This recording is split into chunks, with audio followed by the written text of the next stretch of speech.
जय श्यामा श्यामा श्याम, श्री कुंज बिहारी, श्री हरिदास, श्री राधे।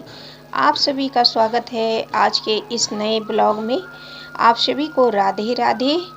आप सभी से आज हम साझा कर रहे हैं ठाकुर जी से, लड्डू गोपाल जी से, श्री जी से, राधा रानी से बात कैसे करें, बात करने का सही तरीका क्या है। इस वीडियो में इसी बात पर आज हम आप सबको एक प्यारी सी और छोटी सी जानकारी दे रहे हैं, क्योंकि कुछ भी हो हमारे जीवन में हर दिन कुछ न कुछ ऐसी बातें होती हैं जो हम अपने ठाकुर जी से करना चाहिए और करना चाहते भी हैं।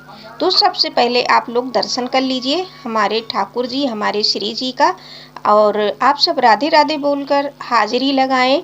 ठाकुर जी राधा रानी की कृपा आप सब पर यूं ही बनी रहे।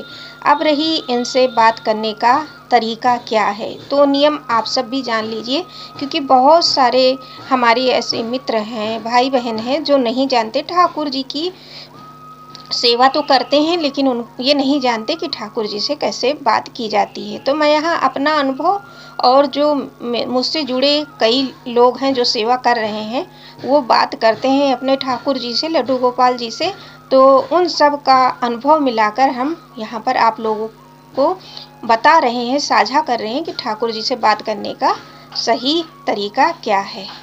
तो जब भी आप ठाकुर जी से बात करने जाते हैं तो आप एकांत स्थान पर बैठें ठाकुर जी के साथ। वो एकांत स्थान जहाँ ठाकुर जी रहते हैं वहाँ भी हो सकता है, आप अपने कमरे में भी बैठ सकते हैं।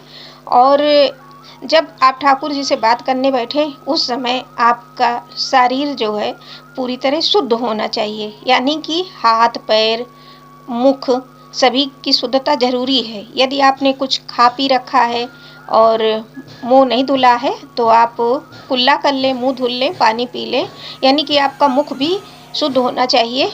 और आपको क्या बात करनी है ठाकुर जी से वो आपको अच्छे से पता होना चाहिए, यानी कि वही बात आप ठाकुर जी या राधा रानी से करें जो आप अपने जीवन में चाहते हैं, जो आपकी समस्या है या जो भी आप उनका धन्यवाद करना चाहते हैं, खुशियाँ हैं उसके लिए धन्यवाद करना चाहते हैं। तो वही सारी बातें जो आपकी ज़रूरत हो उसके अकॉर्डिंग ही आपको बात करनी है। जैसे मान लीजिए आपके लाइफ में किसी तरह की समस्या चल रही है, चाहे वो फैमिली लाइफ हो या जॉब को लेकर हो या आप स्टूडेंट हैं तो उससे जुड़ी समस्या है, कोई भी समस्या हो, XYZ सभी समस्याओं का समाधान ठाकुर जी के पास है। ये बात तो आप सब जानते होंगे। तो उसी समस्या के अकॉर्डिंग आपको उसी हिसाब से आपको अपनी बात ठाकुर जी से कहनी है।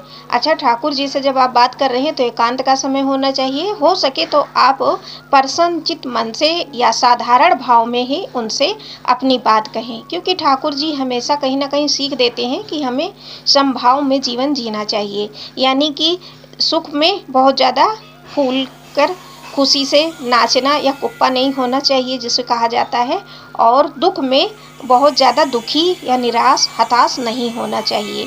इसी अवस्था को कहते हैं समभाव।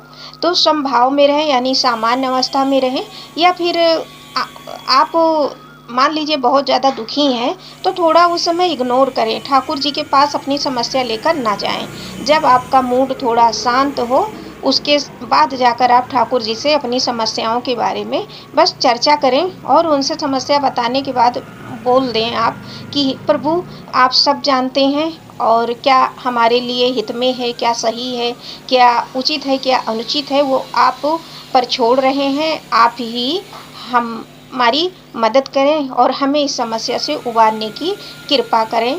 तो इतना आपको बोलना ज़रूरी होता है। अब समय क्या होता है, सबसे अच्छा समय होता है आप जब दोपहर में खाली होते हैं या शाम को जब आप खाली होते हैं, रात में खाली होते हैं, उस समय ज़रूर ठाकुर जी से बात करनी चाहिए, लड्डू गोपाल जी से, प्रभु से, जो भी आप रिश्ता बनाए उस हिसाब से बात करनी चाहिए। और हर दिन इनसे अपनी दुख और रोनी सूरत बनाकर बात नहीं करनी चाहिए, क्योंकि ये घट घट के वासी हैं, सब जानते हैं। तो बस जितनी समस्या है समस्या को बढ़ा चढ़ा कर नहीं कहना चाहिए, उसमें अपनी तरफ से कोई झूठ झूठी बातें उसमें नहीं जोड़नी चाहिए। जो बात सत्य है वही बात आपको इनसे करनी और कहनी चाहिए। उसके बाद सब कुछ ठाकुर जी पर छोड़ देना चाहिए और अपने काम में लग जाएं आप लोग, क्योंकि जब ठाकुर जी से आपने कह दिया तो उस समस्या का समाधान आज नहीं तो कल होगा। इस विश्वास के साथ आप लोग अपने अपने काम में लग जाएं। बाकी जो होगा सो आपके सामने अच्छा रिजल्ट ही आएगा, क्योंकि जो होता है सो अच्छा होता है। भगवान श्री कृष्ण ने गीता में के सभी अध्याय में कर्म करने को बताया है और सभी अध्याय में उन्होंने यही बताया है कि मनुष्य को भगवान के श्री चरणों में कृष्ण भावनामृत में होकर जीवन जीना चाहिए, अर्थात भगवान श्री कृष्ण को अपना जीवन समर्पित कर, उनको सखा बनाकर, उनसे मित्रता करके, उनसे कोई रिश्ता जोड़कर उनकी सेवा भी करनी चाहिए। बाकी सब भगवान खुद संभाल लेते हैं, क्योंकि वो अनंत ब्रह्मांड के मालिक हैं। दूसरी बात, आप भगवान को जब भी आपके जीवन में कोई खुशी आती है, आपका कोई कार्य होता है, छोटा हो बड़ा हो, तो आप भगवान को धन्यवाद जरूर करने जाएं। उनसे उसी तरह धन्यवाद करें जिस तरह आप उनसे समस्या पर आने पर बात करते हैं, ठीक उसी तरह आपको उनका धन्यवाद भी दिल से करना है। और रही बात ठाकुर जी की सेवा की, तो बहुत सारी वीडियो आप लोग देखते ही रहते हैं, तो उसके बारे में हम ज़्यादा नहीं बताएंगे। हमने खुद अपने चैनल पर वीडियो पोस्ट कर रखा, आप चाहें तो वहाँ से देख सकते हैं। ठाकुर जी से बात करते समय आपको कोई डिस्टर्ब ना करे, आप ऐसी जगह को चुनें और ठाकुर जी से जितनी भी बात हो ईमानदारी से करें।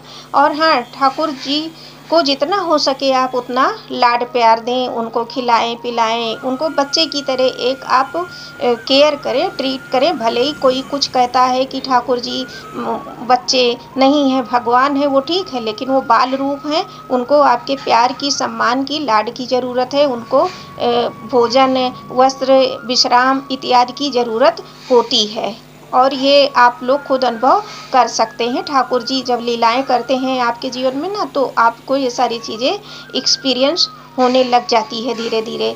ठाकुर जी से बात करते समय आप यदि कुछ मांग रहे हैं, आपकी कोई इच्छा है जो पूरी नहीं हुई है और आप मांग रहे हैं, तो ये भरोसा रखें कि जो आपके हित में होगा वो ठाकुर जी आपकी इच्छा अवश्य पूरी करेंगे। आप उनसे जो अगर कोई इच्छा आपको लग रही है कि ये जायज़ है, सही है, आपको चाहिए ही चाहिए, तो ठाकुर जी से आप उसको कहें और उसके बाद विश्वास करके उसके जिस इच्छा को आप पूरी करना चाह रहे हैं उसके आधार पर उस कर्म को रेगुलर करें। और ऐसा विश्वास भाव आपके मन में बना रहे कि कान्हा जी, ठाकुर जी, बिहारी जी, प्रभु जी हमारे साथ हैं, राधा रानी हमारे साथ हैं और हमारा ये काम होगा ही होगा। जब आप ऐसा विश्वास बनाकर रखेंगे तो भगवान की एक आदत है, वो कभी किसी का विश्वास नहीं तोड़ते, आप लोगों ने कई बार सुना होगा। तो आपको वो उसका फल ज़रूर देंगे और हो सकता है जितना आप चाहते हैं उससे कहीं बहुत अच्छा रिजल्ट आपको मिले। तो इस तरह बात करने का ऐसा ही तरीका है। बात आप सुबह, शाम, दोपहर कभी भी खाली वक्त में करें और जब भी करें साफ सुथरे शारीरिक अवस्था में करें और साफ सफाई से ठाकुर जी के सामने बैठें, या ठाकुर जी को आप लेकर अपने बेड पर या कहीं भी बैठ सकते हैं, वो आप जाने, जगह स्थान आपकी इच्छा से होता है। और ठाकुर जी से क्या बात करनी है, जो बात करनी हो आप अपने प्रॉब्लम के अकॉर्डिंग करनी है आपको, और क्या सत्य बातें हैं, आप क्या चाहते हैं, बस उतनी ही बातें करें। बाकी ठाकुर जी को खूब आप लाड लगाएं, खूब प्यार करें, घुमाएं टहलाएं, घर के अंदर छत पर आप टहला सकते हैं। बाहर लेकर जाना बार बार ठाकुर जी को उचित नहीं होता है, लेकिन आप नन्हे मुन्ने बच्चों की तरह आप अपने घर में टहला घुमा सकते हैं और उनको जो सात्विक चीज़ें हैं वो खिला पिला सकते हैं। और रही बात चॉकलेट वगैरह, तो वो ठाकुर जी को पैकेट बंद चॉकलेट या ऐसे चीज़ें ना खिलाएं जो उनको नहीं खिलाना चाहिए। उनको आप मिठाई लेकर आएँ उसकी जगह पर और फल वगैरह खिलाएं, भोजन कराएं, दूध पिलाएं, दही मक्खन मिश्री, ये सारी चीज़ें जो ठाकुर जी की प्रिय वस्तुएं हैं आप खिलाएं। ठाकुर जी आपकी हर इच्छा पूर्ण करेंगे, जो आपके हित में होगा उतना तो ठाकुर जी को करना ही करना है। तो ये रहा ठाकुर जी से बात करने का सही तरीका। आप सभी को राधे राधे। कुंज बिहारी श्री हरिदास श्री राधे।